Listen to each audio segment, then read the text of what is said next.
We're getting into an AI technology conversation. So, one of your favorite things to look at how the world essentially is changing and how you're able to match one to the other. And we're going to be having that discussion in just a bit.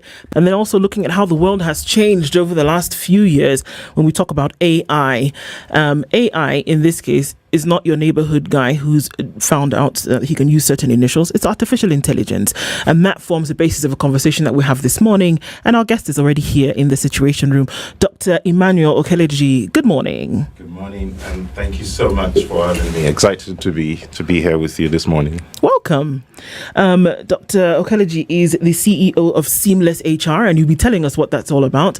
But this morning, we're having a conversation about how AI can be used in workplace management. It's interesting because you always have that picture of the mean HR lady who's standing at the door with a ruler. Why must it always be a lady? It just always is. I don't know why. I don't know why. Yeah. Okay. City certified. I don't know why. But hey, let's welcome you to the proper Situation Room style. So CT goes around I have to tell you this every time. CT goes around the continent every week. You're not allowed to ask us how he does this because, he's got his ways. He's certified after all. And he comes back every week from a different country with a new proverb. 6 a.m. Monday, he'll be here. So this week, he'll tell you where he is, and then he'll give us the proverb. You tell us what you think about it and how you would interpret it. We're already giving you work to do, you HR people. Is that okay? Yeah, that's fine. Let's do it. Okay. Well, we are in the Republic of Rwanda, a very unique country. Unique in that if you look at the gender parity within its parliament, you will find that it is probably one of the most representative with regards to women on the continent.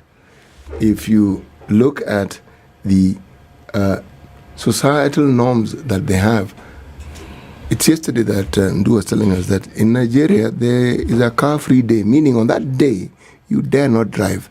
The other activities you're supposed to be engaged in other than driving, like cleaning up your neighborhood, what have you. Now, this particular country is also one of the cleanest. Now, if you have a day, say in a month, where every citizen goes out to clean, that country is going to be clean. Okay. Yes, it's going to be clean. You know why? Let me keep quiet. There are people who represent others when it comes to, mucking up things. If I'm responsible for cleanliness in my neighborhood, and there's some individuals who I know muck up, they'll do it once or twice.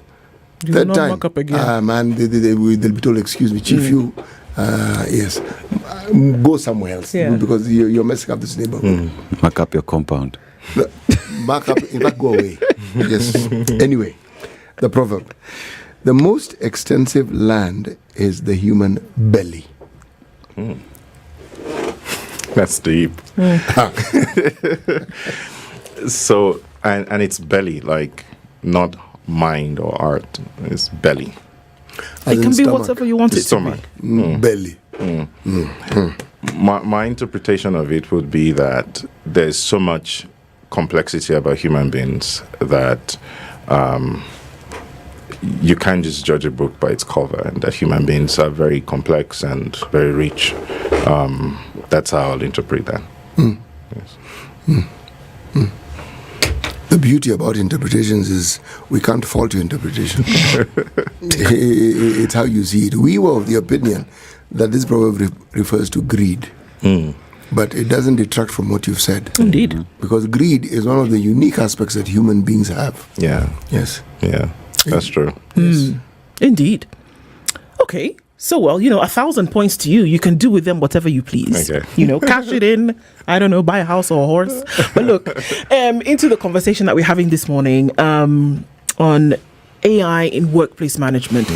I mean, AI has almost become buzz term now. Anything you do, AI. Somebody told me yesterday, I need to send a message to a group. I'm going to go type the thing in my AI whatever, and I'll get the message. I don't have to think.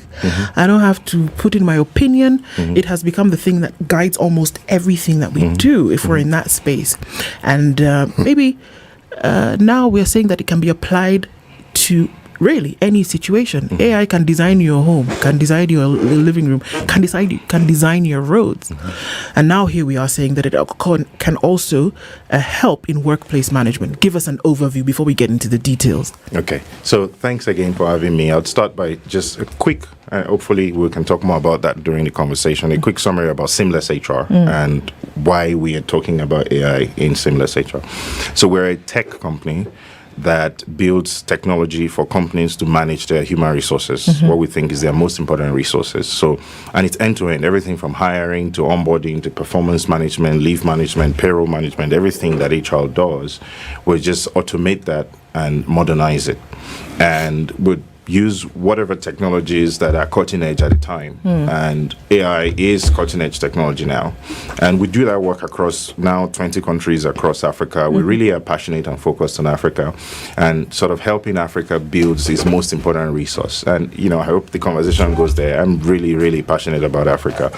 And there's a real reason why we're doing what we're doing. Now, but the AI side we're still in the early days of AI. And I personally believe that AI will revolutionize the world the same way electricity, for instance, revolutionized the world. And if you think about electricity, it works in different things. So there's electricity in this room for light, there's for sound, there is for video, there is for a lot of things. But when electricity started in the early days, it wasn't that ubiquitous, if you like. Yeah.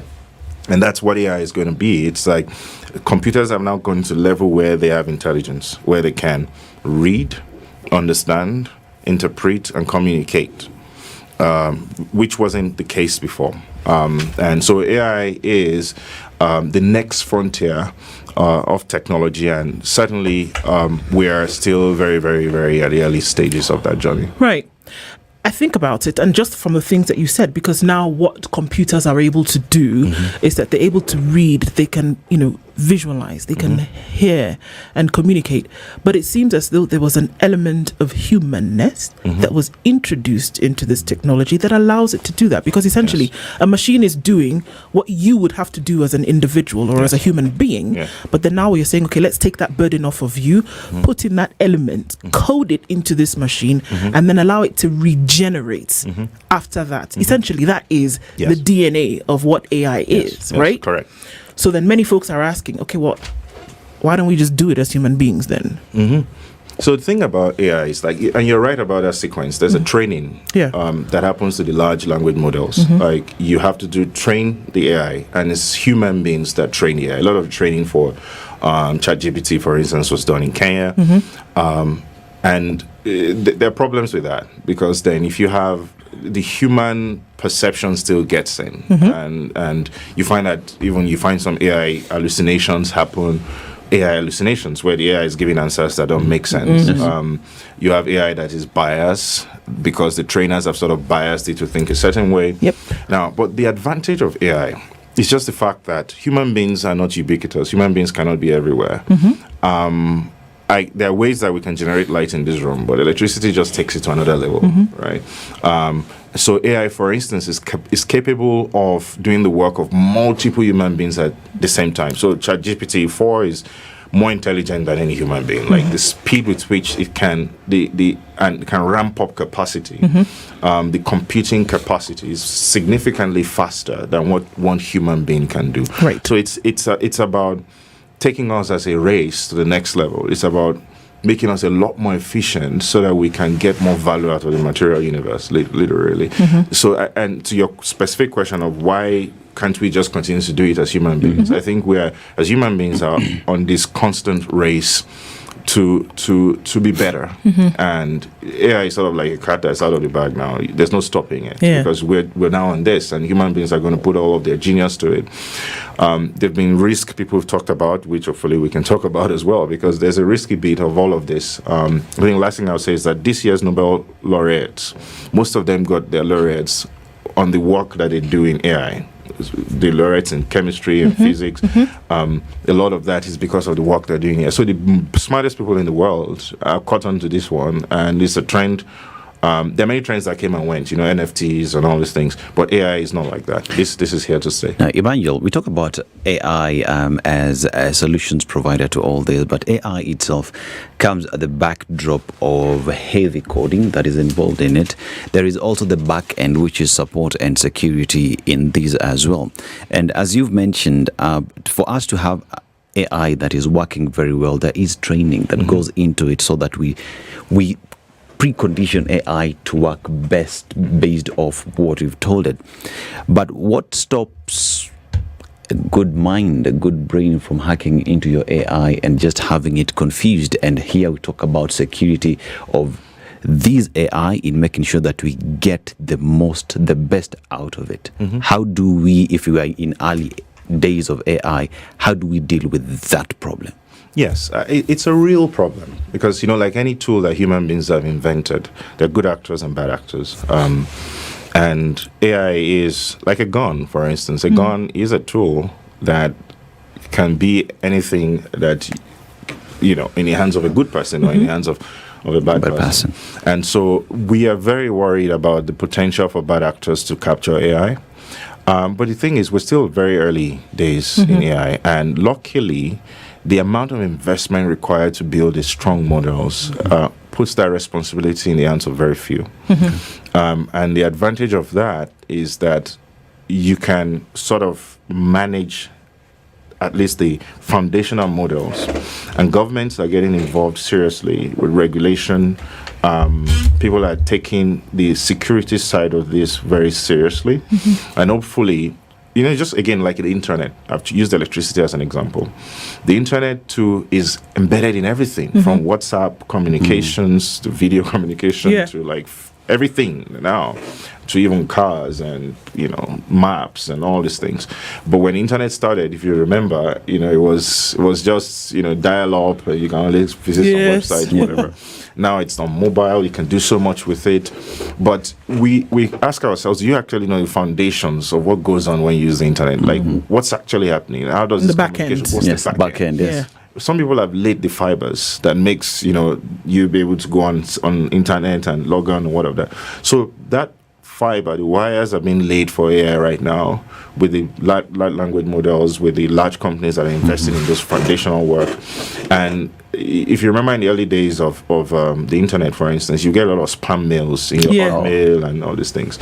Now you don't get that many spam mails again. It's not because it's not because of anything that you're doing. It's because the people who've built this strong foundational infrastructure have put in a lot of technology. There's way more spam emails being sent. You just don't get them. You don't get them anymore. Because they've built in security into it. It's like, governments tell us all the time.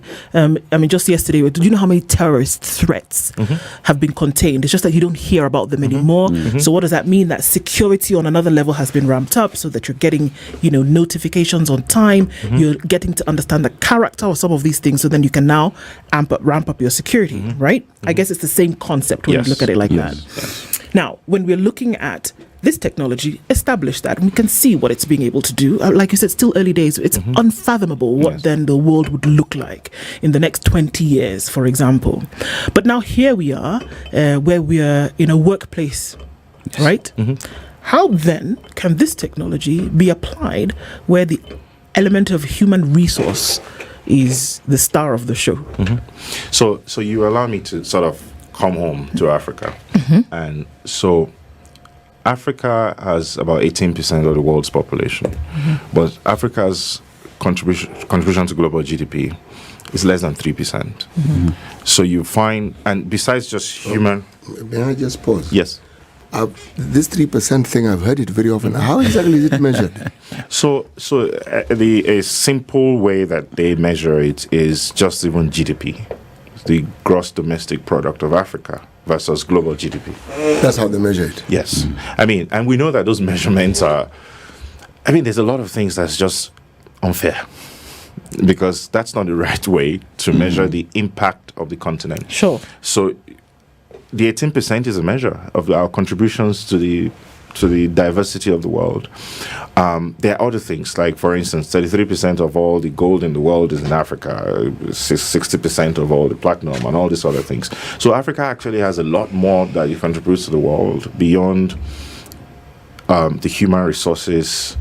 And the other thing that I'll touch on that could be a little bit controversial is that this measurement is done in USD. This is a currency that we cannot print. So we have all this gold and all these human resources, and we give it to you, and you give us a printed paper that only you can print. And then you tell us that we're poor because we don't have we your don't have printed your paper. But we are the ones who actually have the resources. We have given that paper value Yes. because of what we have. Yes. Okay. Yes. And Actually, if you throw in the history and what it is that the plunder of this particular continent did in helping stabilize and create these nations that we refer to as first world nations, these nations who now, when we talk about GDP, we're talking about what it is, the gross domestic product of the individual. It was on the backs. Yes, it was. So anyway, the point I was trying to make has been made. Now continue. yes. So, I mean, I'm extremely passionate about the Africa story. Yeah. And I was in London last week, and I'd not been in London for a while, so just getting back to the country, and it just hit me that this is a country that is in transition, that is now looking to redefine itself. To the point you were making, this nation punched above its weight. This very small island is dominating Africa, is dominating India, is dominating Australia, America.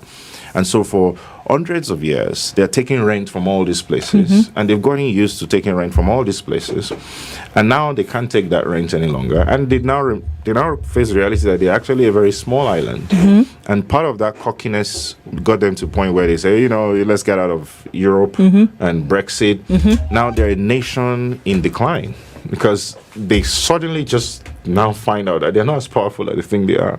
They don't have slaves any longer or colonizations any longer. They can't extract value from everywhere any longer. So you will see that in their politics and the way they're changing leaders and everything, because it's a nation struggling. But let me bring it back to AI.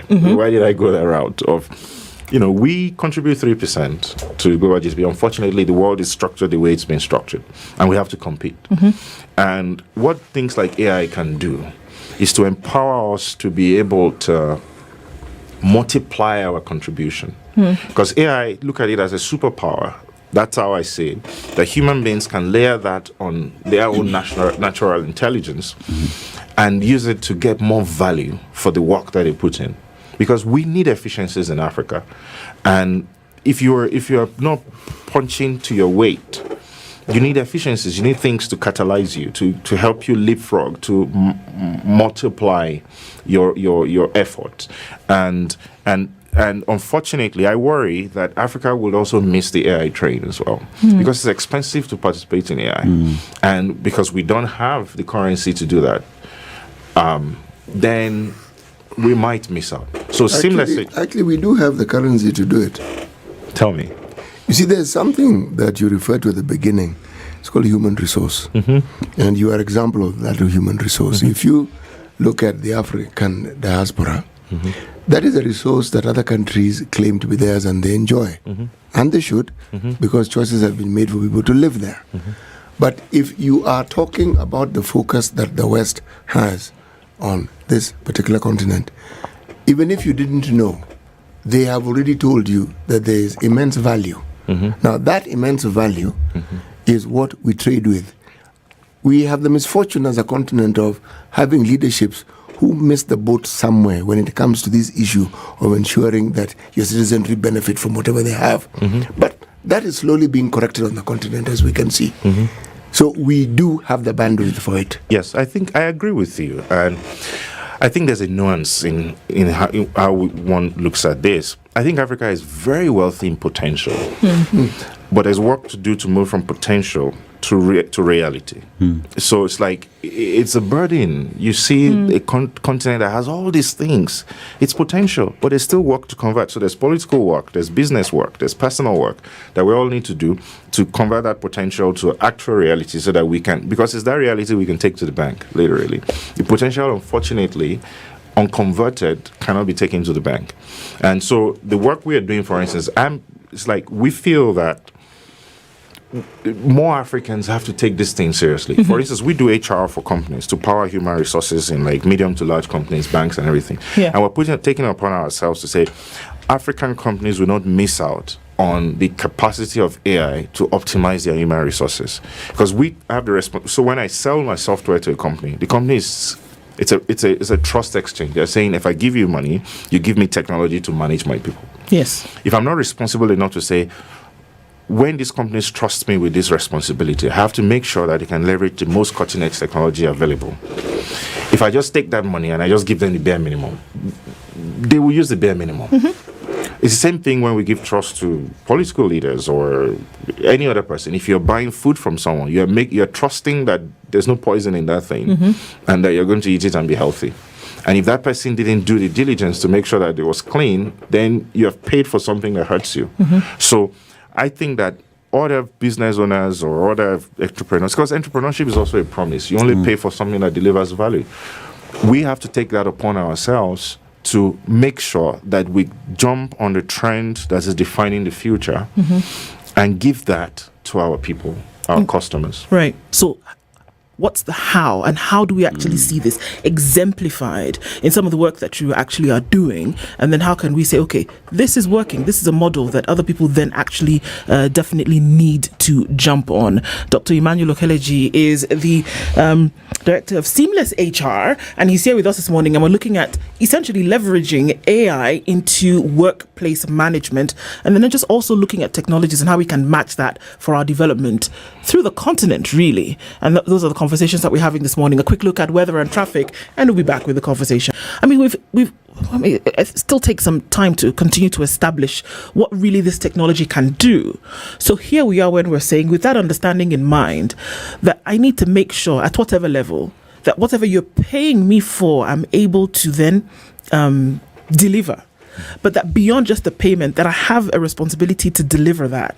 So here we are with a technology that is still developing over time, and it's still going to develop, but many people are none the wiser. You give me something today and I'm going to think ChatGPT, for example, or AI is limited to that I'll be able to take a report, put it into a computer, it will generate something for me, and that's it. So the folks who are the practitioners of this technology then also have a responsibility to make sure that at this current time, everything that is available under that technology that anybody is leveraging money for, that you actually get.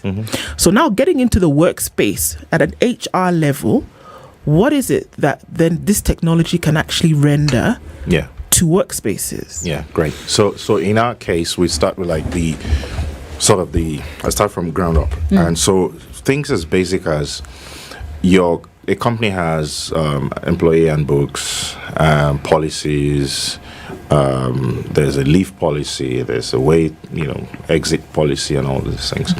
At a basic level, if you wanted to know about these policies, you go get a PDF and you read, or you ask HR. What artificial intelligence does is you put all of your policy in AI. Your staff can speak to an application and ask about policy and have an intelligent conversation with artificial intelligence. So it's not just spitting out a paragraph. You can actually say, what's the meaning of this? So how should I think about this? Okay. And literally chat with a bot about the policies of a company. And that instantly, make things easier. You can then go to the next level and say, let's say I'm reading about leave policy. You can then go to the next and tell the bot to apply for leave for you. And it can then go on and apply for leave on your behalf through Seamless HR in this case. And so that's an example of a use case, right? For payroll, for instance, the executive, now I'm talking from the executive side, can dimension the payroll data. I can look at my payroll and say, who's the highest paid person in the company? What department is taking most of our money? I can have a conversational engagement with my payroll software, sort of figure out insights into payroll. And because we at Seamless, like I said, we sit on hundreds of thousands of sort of payroll data. The next level would be that a company can then say, I want to be at market, like I want to be competitive at market. Help me understand how much I should pay people in all these various departments. And we are able to then look at data across multiple places and say, for your office in Nairobi, you should pay people in this department this amount. This is what the range is for your industry, whatever. For your office in Uganda, this is what you should. Next level of AI could actually then say to you, what do you think would happen over the next 5 years? How do I prepare my people to be future ready? So that's AI can then pull information from different sources. Now, the work we do in the kitchen, if you like, is to concoct the things that allows you to be able to interact with that level of intelligence. Okay. Now, the challenge we have now is that's the thing I was saying about cost. Especially at the early days of most technologies. So it's like when mobile phones came, the phones were a lot more expensive. Yes. But with time, the prices start to go down. Part of the challenge we have here is that AI is expensive. The AI tools, the computation that's happening behind the scene is very, very expensive. And they're dollarized, Yes. cost. Of course. And Kenyan shillings is probably one of the best performing currencies in the continent last year. But in other parts of the continent, the currencies are taking it. Forget it. I mean, Yes, really. yes. So it's been difficult because every of those calls that you're making is actually a cost to it. So if you have a company with 10,000 staff and everybody can call AI, the company won't be able to afford at scale that cost. Okay. So the work we're doing now is how do we make it affordable? So some of the functionalities that we have that we're just testing with a small group of people because we can't really scale this because we're still trying to figure out how to make it affordable for our customers. I mean, Emmanuel, as we talk about AI and all that goes into it, I mean, it is expensive, yes, but at the back of it, for AI to be able to pretty much get the traction that it needs, especially in Africa, there is the issue of the data. We know data is big. How you use that data is another discussion altogether. But let's talk about it in the sense that, as you speak today, companies like Meta, whatnot, are data manufacturers and sell that. As a company, how sure am I that you have put in place enough security such that my data would not be used against me? Yes. Yeah. Yes. So a number of levels here, and luckily there are even regulations now that. So on the first level is that you're right. Data is. People just say data is in the oil and gas. I think data is the data. Yes. It's even bigger than oil and gas, way bigger. And there's just a lot of investments that people are making in data now. Massive investments. When I said, I was listening to someone saying he's investing $70 billion in building out data centers in Canada, close to because there's a lot of gas and oil in Canada. Yeah. So you're sitting literally on a gas plant, and temperatures are good in Canada because these machines generate a lot of heat. So Yes. one place Not that's to cool cold them and all down. these things. Some people are building data centers in the sea because they need cold temperature. So they literally bury those data centers in the Arctic oceans and stuff. There's just a lot because we're generating so much data. Now, all the charts that we're sending is data sitting somewhere. That's, so much data that there are now laws that ensure that people are sensible with the use of data. So GDPR, KDPR, and the adoptions of that law, adaptations of that law in different geographies govern the work that we do. There's certifications that ensure that you follow certain rules. There are things that you cannot do. And some of these laws are enforceable. So if you break those laws and you betray people's trust on their data, then you're going to You'll pay be a in price trouble. for it. For Yes, you're in example, trouble. Yeah. For example, what is the Data Protection Agency in Kenya pretty much? What's the position in terms of the data that you have and the extent to which you can use it? Yes. So, for instance, you can only use anonymized data. For instance, you cannot use people's personal information. You can't even also use people's information except they give you permission to use it. And you have a responsibility to inform people that you are using that data. All these things are boxes that you have to check. That responsibility is there. But the thing I see, and I would, if you don't mind, wax slightly philosophical about this.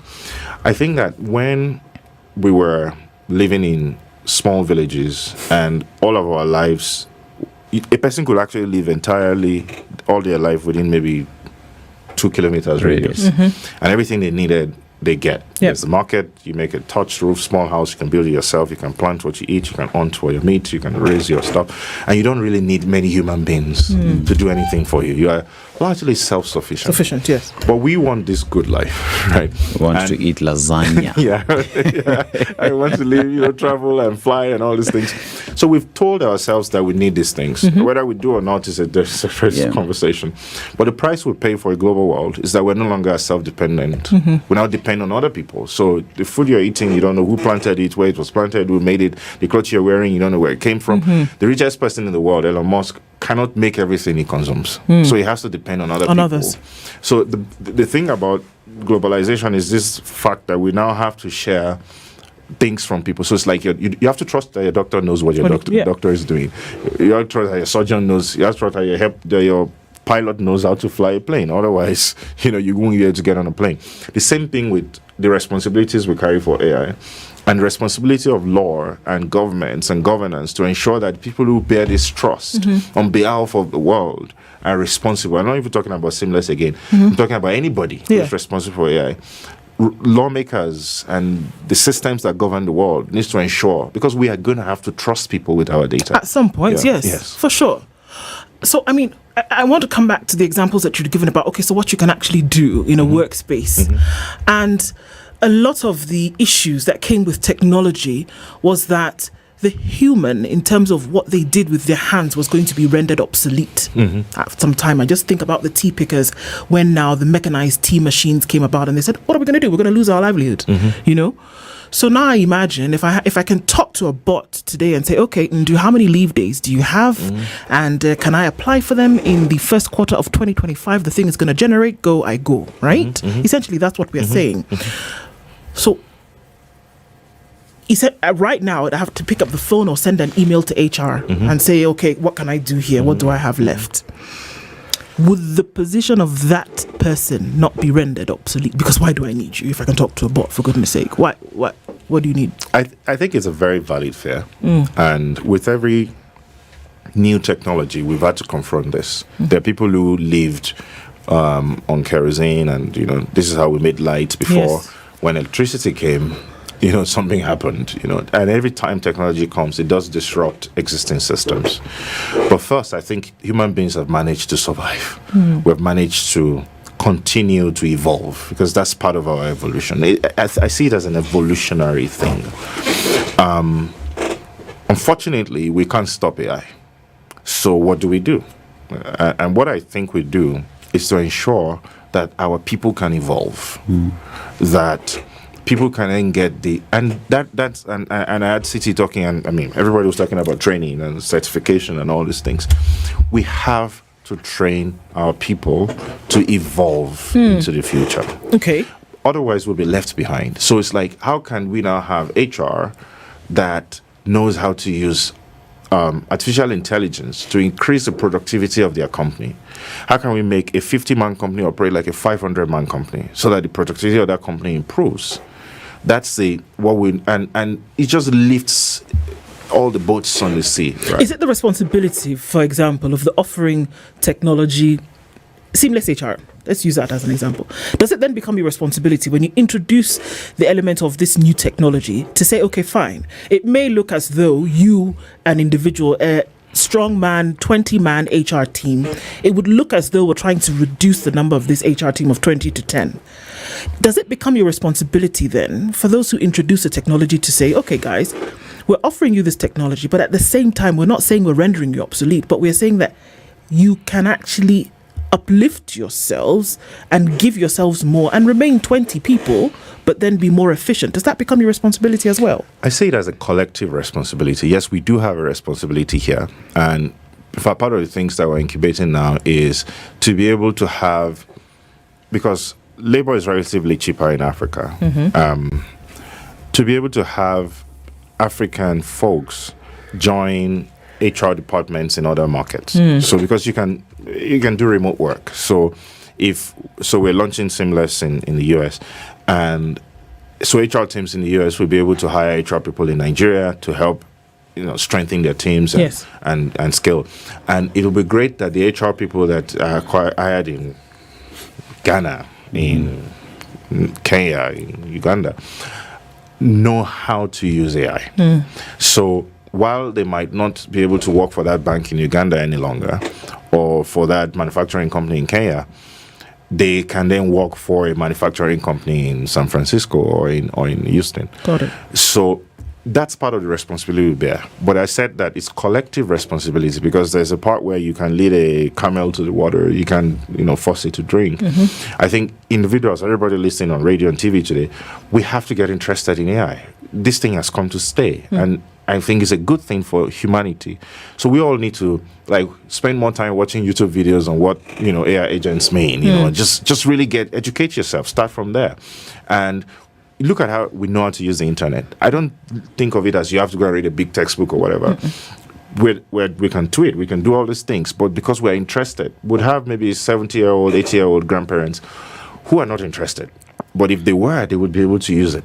So you can have a 30-year-old person who is behaving like 80-year-old grandparents when it comes to AI because they're just not interested. It's not hard. It's not rocket science. It's been simplified at the level at which we're consuming, enough for us to be able to acquire that knowledge quickly and be relevant and move forward. Why is it that on this continent, parents will do literally anything to ensure that their children get an education? I'm actually asking the question. Why? Parents will move heaven and earth. Yes. They'll starve. They'll do anything. Why? I think that in my mind, and I don't think that there's any right or wrong. How I was responding to this question is that parents really, it's the means to an end. I think the end is what they're investing in. They want their children to have the tools to be able to have a better life, and we assume now that the way to have a better life is to go to school, graduate, get a job, and the sequence, as they say. Yeah. So I think it's that end that parents are saying, I want my children to be competitive so that they can get a job and do well in life. Education has been equated with benefits, and there are ample examples everywhere that demonstrate that indeed it does. Now, when you talk about AI, and people haven't understood the benefits of it, because if they understood the benefits, and if it is a commercial enterprise, if it's an industrial enterprise, and you want to invest in the human resource, if the benefit is clear, the issue of the cost ceases to be a conversation. True. Very, very true. Very So, true. my question, what does seamless HR. Yes. What is it that you do to ensure that people actually understand how these processes benefit them? Yes. And take the word benefit and broaden it as much as you like. Yes. I think part of that is this work that we're doing today. Just being and grateful to be on your show to talk about this and to let companies know that you can actually automate. And I don't do saying that if you want to apply for leave, you send an email to HR or call HR. We can have a conversation after this because that shouldn't be. Shouldn't be. Not anymore. Not in 2025. Yeah, not with seamless HR. So the whole idea is that we already have built this technology. I mean, we started seamless HR, long story, but off a pivot or something else 6 years ago. And in that time, we've raised $20-something million, $22 million to invest in this. Now, when I started my first tech company in 2005, there was no VC investments in Africa, and we had to raise little cash from everybody to build. But along that line, Africa started receiving enough investment so that Africans can now participate in building technology that is comparable with anyone in the world. That's great. So a company could make the excuse in 2004 that there's no technology that's localized that we can afford. Yeah. But that has changed now because they're now not just seamless HR, but other people who have built technology built by Africans for Africans. When I was younger, technology was equated to witchcraft. When I was growing up, so this is witchcraft, because they didn't understand how it was done. Yeah. But we're like the witches and the wizards now, building the technology. And we exist to help companies. And to the point you asked about benefits, to actually leverage it, they're there now, built by Africans, affordable by Africans. When I say built by Africans, we're using feedback of our customers to build software that actually works for them. So everything from hiring, how do you hire the best people, to onboarding, to performance management, to leave management, to disciplinary management, to all of the workforce planning, all these things. Seamless HR helps now we have close to 2,000 companies, banks, insurance companies, manufacturing, universities. We're sector agnostic across the continent that we're helping to do it. And the exciting thing is that we just keep getting better at this thing. And I'm glad that at least Africans now have a seat on the table. Because without some of these things, these investments and all these things, we will not be able to have a seat on the table. So I personally take it as a responsibility that, quote unquote, Africa's representative on that table must compete globally. Sure. And we must be able to look eye to eye with anybody else anywhere. Doomsday conversations. Today, my company has invested into Seamless HR. Everything is going well. 10 years. We've amassed data for 10 years with Seamless HR. And today the servers go down. Boom. How do I handle my business? So, first of all, we've created latency upon latency upon latency that it will take a global tsunami for your data to disappear. Because, one server can go down. But that's why, for instance, we use the bigger... we don't build server farms ourselves because we can't invest in infrastructure to provide that level of latency. So, I don't want to name all the names, but I would say the Microsofts and the Amazons and the Oracles of this world build massive investments in data centers and servers that ensures that there's latency upon latency, where there's not ever, except the whole world is engulfed in you say it's doomsday, maybe a comet eats the world. And at that point, the problem is not going to be your HR data. It would be a little bit more than that. Which actually takes me to the next scope, which would be in terms of the servers, and we know the investments that goes into the servers is heavy. Hence, you have to work with the multinationals that do exist. But let us bring it back home in terms of the need of perhaps African governments seeing the need of investing in data centers in the continent so as to enable companies like Seamless HR to have their data here, and others can be able to come and buy this data from us so that we're competing in that global level that you're talking about. Yes, I think one cheap way that governments are beginning to do that now is with this, KDPR type laws, where they then enforce that data must sit in Kenya. At least, if you can have backups in other zones, but the primaries must be in Kenya. What that then does to, let's say, Amazon, is that Amazon knows that for Seamless HR to use them, and bound by law for that data to sit in Kenya, they have to put a data center in Kenya. Otherwise, no one will be able to use them. So we're beginning to see that data centers come up in different parts of the world. And that way, they can outsource that cost to the people who have the money to make those investments. And then we're also finding local people locally in different countries building data centers, because the amount of data we're generating is just incredible. All this conversation we're having is going on YouTube, and that's data, new data that we're generating that has to be stored somewhere. What do you see as the future for this? Because here we're talking about 2,000 companies under, that technology currently across the continent. What is the potential in terms of what, Seamless HR, others can do? Because I also hear you talk about $22 million in funding. Somebody sees the value in that for them to put those dollars behind this activity, and then to be able to activate that to the point whereby 2,000, maybe few for you, and to say, we want to get to 10,000, want to get to 100,000 companies, because Africa does have that potential. Where are we going, and what can we do? So, great question. Number of things that we're doing. For instance, this round, we just raised $9 million that we announced yesterday, and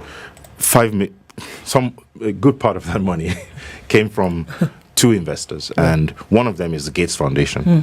Why did the Gates Foundation invest in an HR, take equity in an HR software company? The reason is because we sit on a lot of payroll data, and we now use that payroll data to help hardworking Africans gain access to financial services like loans. And the Gates Foundation is interested in low-income earners. How can we help security guards or factory workers who banks don't know and banks can't even connect with them? But because we process their payroll, we pay their salaries, automation, we can then expose that data on their behalf to financial services and get them loans at interest rates that they couldn't get anywhere. Because now they go to loan sharks who charge them terrible interest rates. But because we can do this at scale, we can get 200,000 tea farmers to have access to credit that is responsible. That's that's the future for us. So we're doing a lot of work in embedded finance. We're now helping people to say, can we help you get access to assets? If you're a security guard, can we get you a motorbike that you can operate off work? We're working with this security. I'm using a security guard example. We're going to security guard come to say your guards can take a loan, but on this platform, the guards can also take extra shifts. So that if you take a loan, you're repaying, but you also have the chance to work a little bit more so that you can earn to pay off that loan. Now, that's something that wasn't happening before because the loan shark just charges you an extreme interest rates, but you don't have the opportunity to get more work so that the effect of that loan on your family is reduced. So these are some of the things that the economies of scale that you're able to bring together because of the kind of work we do for the next frontier so that what people else in the world have cured with social security numbers that allow you to have credit. We don't have that here, but we can innovate in another way to allow people to have access to responsible credit to help them scale. So this, and the last thing I know we are almost out of time, is we are also now launching Seamless in the US. Okay.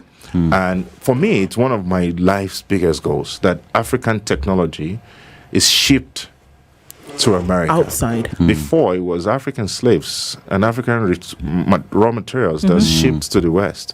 Today, American companies will pay for technology that was built in Africa. African intelligence, African technology. Yes, what a time to be alive. Absolutely. Yeah. And I mean, I know, again, really quick and possibly in 30 seconds, that a lot of a burden is on parts of Africa that is not urbanized at the moment.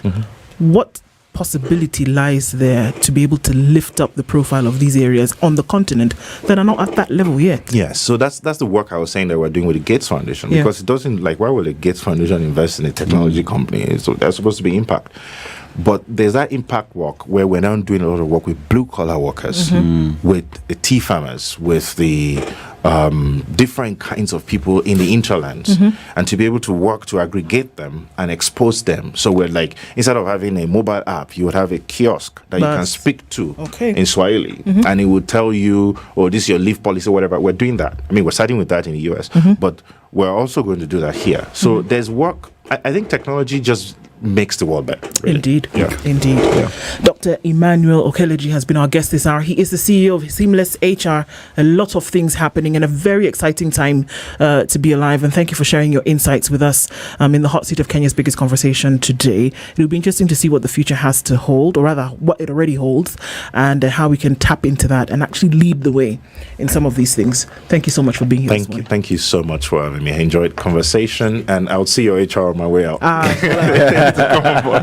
This is the Situation Room, the only way to start your day.